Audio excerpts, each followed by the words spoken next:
Hello everybody and welcome to a brand new Elder Scrolls Online build video with me, Sherman. Today guys, we are taking a look at Fire and Ice, the solo Magicka DK build for Murkmire. This build is incredibly well put together, incredibly well stable build for soloing things. This thing is a beast. It's almost as good as the one I released yesterday. But let's go ahead and get into it by taking a look at what we are. We are a Dark Elf, of course, because Dark Elf would be best for this. You can be a High Elf, you can be a Argonian, a Breton, you can be anything with this, but Dark Elf, because of its advantage to the fire damage aspect, is what makes this build so powerful. Now, we do have a 30k Magicka, 24k health, 12k stamina, and a 1200 magic recovery because of the way this build is set up. You do not need that high of magic recovery, really, but I've decided to try it with Witchmother's Potent Brew, and it works out really well. We do have a 1900 spell damage. It goes up to 3k almost when fully buffed, which is perfect for the amount of damage output you need to make this build work. And we do have a 44% spell critical. We are a heavy armor build, so that spell crit, you'll see where it all comes from. We do have a 24k spell resist with a 21k physical resist, and that plays out really well on that front bar. On the back bar, though, we do drop to 23 and 20 almost on these two, which is fine. You don't have to worry too much about your resistances. Your resistances are there to boost your shield strength. We are running the Lady Moonstone to increase spell and physical resist, and we are using Witchmother's Potent Brew, which gives us max Magicka, max health, and magic recovery. Now moving on to the gear, guys. You can use Tri-Stat food with this, and like I said, it does give you a little bit more on the stamina side, which is really good, and on the max Magicka and health side. It gives you just over 25k health, over 31k Magicka, and 17k stamina with this. We are using Tri-Stat pots because we are all about recovery. We're not about dishing out more damage. We're about recovery. It's the thing about solo builds is it's about damage, survivability, and resource management. You have to have all three to be good. So you got to build for all of that. All right, moving on to the gear sets. We are using Ice Hearts. Ice Hearts is a phenomenal set this update because it's one-piece item is spell crit. Its two-piece item is whenever you deal critical damage, you have a 20% chance to create a damage or to gain a damage shield that absorbs 9,976 damage for 6 seconds. While the shield is active, it does 1,001 frost damage to all enemies within 5 meters of you every 1 second. This effect can occur every 6 seconds. No matter what you are fighting, this thing will be up literally 100% of the time, most of the time, because you have so many dots. Now, if you're fighting like trash in the open world, it probably won't proc as often, but when you're fighting in a dungeon, that's a completely different story. When you're fighting in a dolmen, completely different story. Abyssal Geyser, completely different story. This build is made to solo, so this is this procs a lot. Our next set is Julianus. Again, going with the high power here. Lots of crit, lots of max Magicka, and spell damage. We need that on this build. So this really helps provide that extra bonuses that we need to make this build really work. And then our final set is Ice Furnace. Ice Furnace is kind of an odd one because the 2 and 3 piece fit for it, but the 4 piece throws it off because it adds weapon damage. A lot of people were like, why do you need weapon damage? Well, solo build. Solo build bashes. So when you bash, you actually, having that little bit of extra weapon damage does apply to that, because it doesn't go off your spell damage when you bash. It goes off your weapon damage. So, really good. But it's whenever you deal direct damage with a frost damage ability, you have a 50% chance to deal an additional 1,405 flame damage to all enemies within 8 meters of the initial target. The effect can occur once every second. Now, I'm going to tell you guys a little secret. A frost enchant is considered direct damage. Every time it procs, or every time it hits, it can proc this set, because it has a 50% chance.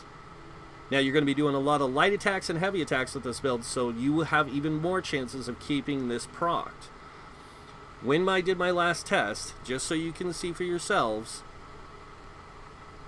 when I did my last test, my ice furnace procced 52 times.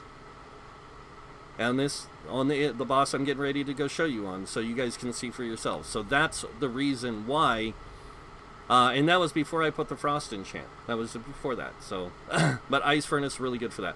So let's go over the gear, the traits, and the enchants real quick. So starting with the helm, we are running a infused medium helm with a heavy infused chest, heavy infused legs, all three running tri-stats. On the smaller pieces, the belt and the gloves, they are both Nirnhone. The belt is light armor, and they both have max magicka enchants in them. And then the shoulder and the boots both have max magicka enchants in them as well, boosting our max magicka. And these are both reinforced heavy armor, because if you put Nirnhone on here, you will end up with a 2400 resistance and not a 28. It's 2700 resistance, not 28. And you want that higher resistances, guys. That's why we go reinforced on the smaller, on the shoulder and the boots. But on the smaller pieces, we go Nirnhone because it's a flat bonus increase. When we go with the helm, the reason we go medium here and not on the gloves is because if you go infuse gloves, you end up with the same, like almost, well, you go down to about 1400 on the resistances here with infused leather gloves, or it's like 1524 or something like that. It's really low. And then the medium helm, you get 1823, and this goes to 1687. But if you wear a heavy helm here, it's the same as this, but infused, but with infused. So it's like this is higher, but this goes to 24, and you actually end up with losing resistances that way. I don't know why, but you end up with about 200 less. So this gives you 200 more. I know it doesn't seem like much, but the way resistances work is it's based off of 660 resistances gives you 1 point of mitigation. So the more you can push those resistances, the closer you can get to that extra 1 point, or you can get to over an extra 1 point of mitigation. That's why we build this way. Onto the jewelry. We are running 3 pieces of ice furnace here. We got 2 healthy with weapon spell damage enchants, 1 infused with magic recovery. And to be honest, if you have this build set up in a different way, light armor, for example, you do not need this magic recovery. You can go with a damage one. But I wanted to show what heavy armor would look like with this build. It gets a ton of crit. If you're using this in light armor, you actually go up to like a 70% crit almost. It's ridiculous. But this works out 44%. It's all you need for doing damage. And then onto the weapons, we are using 2 infused staves. One's an ice staff, one's a fire staff. That's why it's called fire and ice, guys, and that ice furnace. So we need that ice staff there for that purpose of ice furnace. And this, we have a frost enchant, and this one we have a weapon damage enchant. I tried it with fire. Like I said, the last test I showed you was with fire. I did one earlier than that with ice, and ice or frost outdoes it big time. So, but yeah, that's the gear, and that's the traits and all that stuff. Let's move on to skills.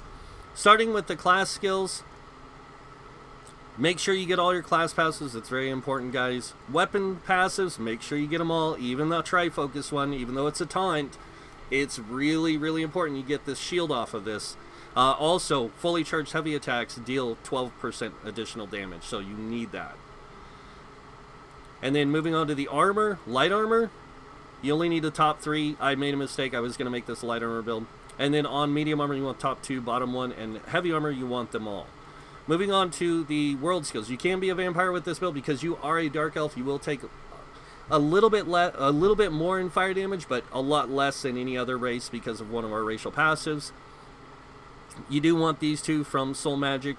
And then moving on to Fighters Guild, Intimidating Presence. And I keep forgetting to tell you guys this one, Banish the Wicked. This is a super important one. You need this for ultimate gen. You need your ultimates up as quickly as you can with these builds, and this really helps it out. You can use, with this, by the way, you can use Trap Beast on the back bar if you want to drop your Elemental Drain if you're using light armor. That'll give you a little bit more damage, and plus it gives you extra critical damage. Moving on to Mages Guild, Inner Light. because we have it on both bars, we do want to take Magicka Controller. This increases our max Magicka by 2% for each Magicka skill. We do have one on each bar, and it's Inner Light, and Inner Light does give us 5% max Magicka. So that's a total of 7. Very important. And you want Persuasive Will for questing. Undaunted. You want both Undaunted passives, and then skipping Alliance, going to Racial, you want all the Racial passives. The reason Dark Elf is so good for this, 7% increase to flame damage, and they also get fire resistance, and they get 9% max Magicka and 6% stam. So Dark Elf works out really good because it gives you more stamina for dodge rolling, all that stuff, and the max Magicka really helps you out. Moving on over here to the crafting stuff, Alchemy, you want medicinal use, and then Provisioning, Gourmand, and Connoisseur. Super, super important for all those things. Yeah. So going over the skills, on the main bar, we are running Frost Clinch. Frost Clinch is a dot, guys. So the initial hit is direct damage, then you get a dot, and that dot can proc your Frost enchant, which will give you that extra chance of proccing Ice Furnace. On top of this, this thing can immobilize the target for 6.5 seconds. Super awesome ability. Locks them down. It's great. Next up, we have Engulfing Flames.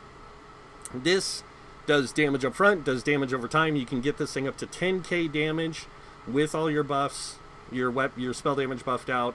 It's crazy. And then on top of that, affected enemies take 10% more damage from all fire damage attacks, including Ice Furnace. Moving on, we do have Igneous Shields because we are using heavy armor. I wanted to kind of throw this one in here. I figured Ice Heart was a big enough shield. This will just give us a little extra. Plus, it gives us that major mending that we need for Dragon's Blood to really, really be good, which is really important. We get healed for 36% of our missing health. We also get Major Fortitude, Major Endurance, and Minor Vitality, increasing health and stamina recovery by 20%. And we receive healing, increased healing by 8%. So the health recovery is nice, but for some reason, I want to show you guys this. So if you guys look here at my stuff, I have a 534, and I am using Tri-Stat Pots. So I'm going to go ahead and use Green Dragon's Blood, just so you guys can see. And this goes to 637. Now that gives me the Major Fortitude. But because the potion does the same thing, this is as high as stamina recovery as you're going to get. So, just letting you know, it's kind of sucks. But Helping Hands plays a lot into this build, and I'll show you guys why. So next up, we do have Inner Light here for the max Magicka, but also Major Prophecy. We need to get our spell crit up to make our character deal damage and do all the other things we need him to do. Next up, Standard of Might. Best ability you can have on this build, hands down.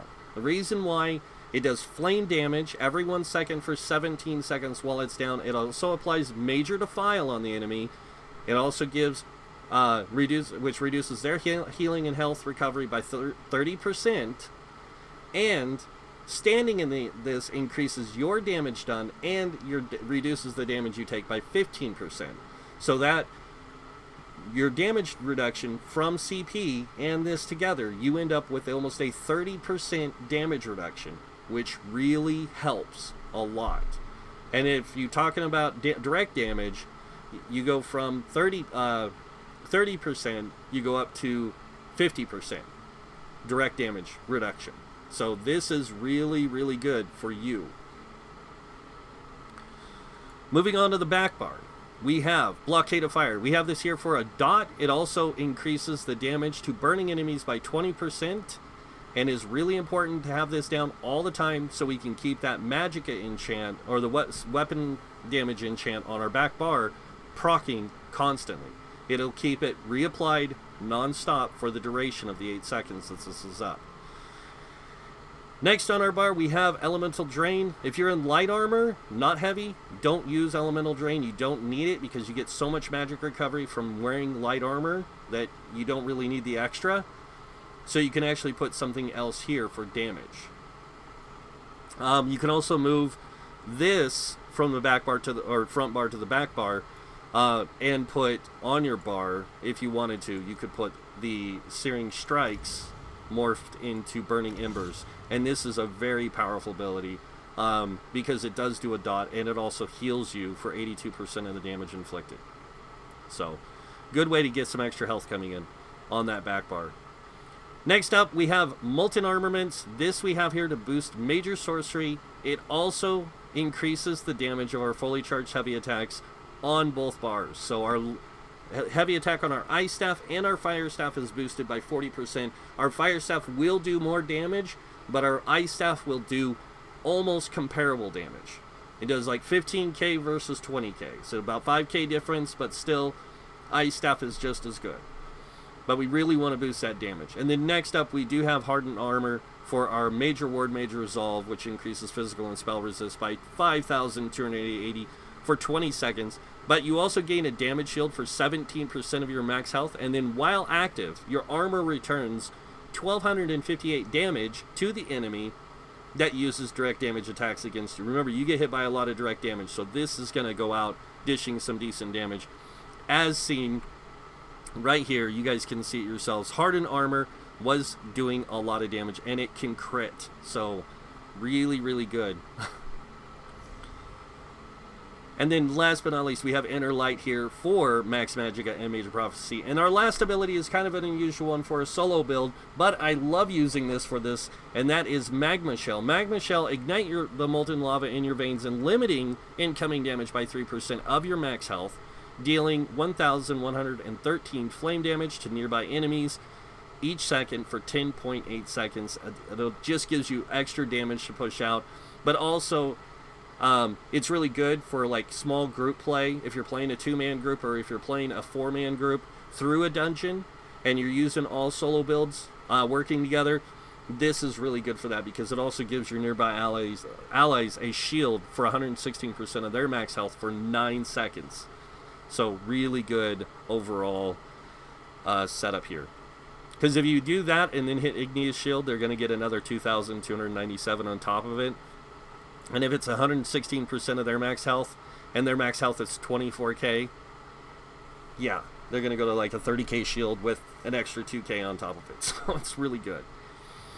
But that's the skills. Now moving on to CP, guys. Starting with the red tree, we have 66 in Ironclad, reducing damage taken from direct damage attacks by 22%. Really good. Moving on over here, 31 into Thick Skin, reducing damage taken from damage over time effects by 13%. We have 56 in Hardy, reducing physical, poison, disease damage by 12%, and then 56 in Elemental Expert, reducing flame, frost, and shock magic damage by 12%. And yes, Thick Skin does stack with these against things like poison, disease damage. These are the damage that ticks over time from those enchants or from those effects. This reduces it by a total of almost 25%, so that's really good to have that. And then, of course, with your Ironclad and your Banner, you have ridiculous damage reduction. Moving on over here, we have 40 into Bastion. This increases the effectiveness of your damage shields by 16%. Also really good. We have 19 into Quick Recovery, increasing healing received by 5%. And then 2 into Heavy Armor Focus, increasing our Heavy Armor physical resist by 209. It's a little bit, but it helps. It does help. Moving on over here, 56 into Warlord, reducing your break free cost by 20%. Really important, guys. The green tree is all about resource management from your stamina stuff, so this is really important. We also have Sprinter, 23 points, reducing sprint cost by 14%, and then 23 into Bashing Focus, because like I said, you do bash with this build, and it's based off of weapon damage, so 14% reduced cost, saves you resources. Moving on to the middle tree here, we have 43 into Arcanus. This increases magic recovery by 10%. 43 into Tenacity, increasing Magicka return from our fully charged heavy attacks by 10%. And then moving on over here, we have 56 into Tumbling, reducing our dodge roll cost by 20%. And then 26 into Shadow Ward, reducing our block cost by 11%. We do block attacks, so... Moving on over here, 43 into Blessed. This increases our healing done by 10%. This really helps when you stack on that Major Mending. You get a 35% increase to your healing done, so... really good. Elfborn, 56 points. This increases your critical damage and critical healing done with magic abilities by 20%. And then 56 into Elemental Expert, increasing Flame Frost, Shock, and magic damage done by 12%. We have 3 into Spell Erosion just because it gives us a little bit more on their pin, which is kind of good. We have 16 into Staff Expert. This increases our damage done with light and heavy attacks with Destruction and Restoration Staffs by 10%. This is really important to have this 10%, guys. You do a lot of light and heavy attacks. Boosting that damage is really important. And on a Destruction Staff, like Ice and Fire, that damage is direct damage. So we have 40 into Mastered Arms, increasing our direct damage by 16%. I know what you're thinking. Why didn't you boost it up a little bit higher? Because we do dots, guys. That's why we have 56 into Thaumaturge, increasing our damage done with damage over time effects by 20% also. So we gotta boost all of our damage output. This is the best way to do it. Alright, so now that we've done that, now we're gonna see this build in its full potential. This thing is crazy, guys. We're gonna go ahead and buff up with this, and then drop our Wall of Elements, hit this guy with all that stuff.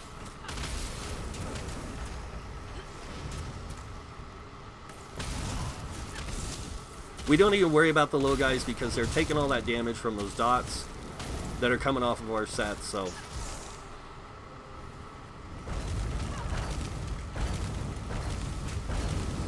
And remember, Ice Heart procs off of critical damage, so.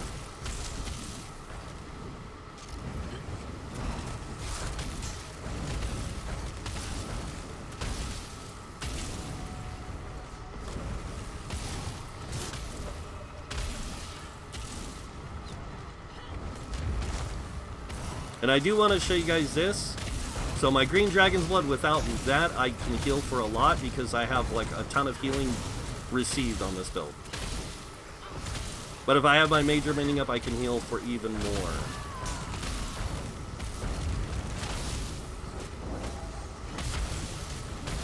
Getting a little laggy, let me back out there.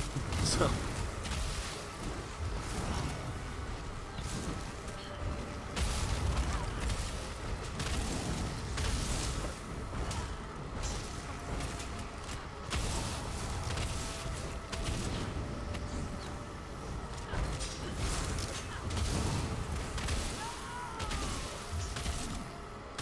You will be keeping Green Dragon's Blood up quite a bit, but...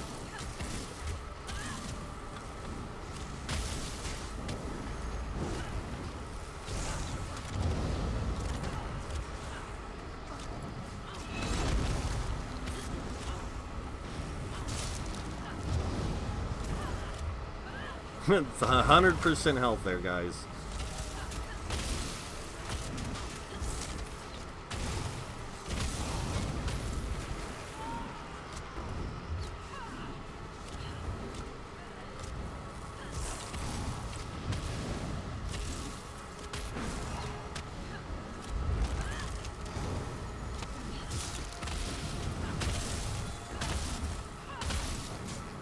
Banner's back down again. Look at that. Just insane damage mitigation. And if I pop my even Igneous Shield, I can keep it up for a little bit, so.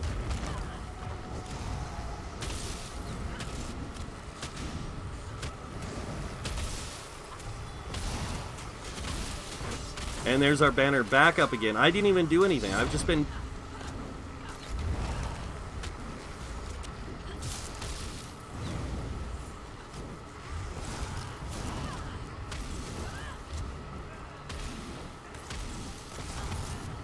Alright, now that you guys have seen that, enough of it. I'm going to go ahead and get out of here.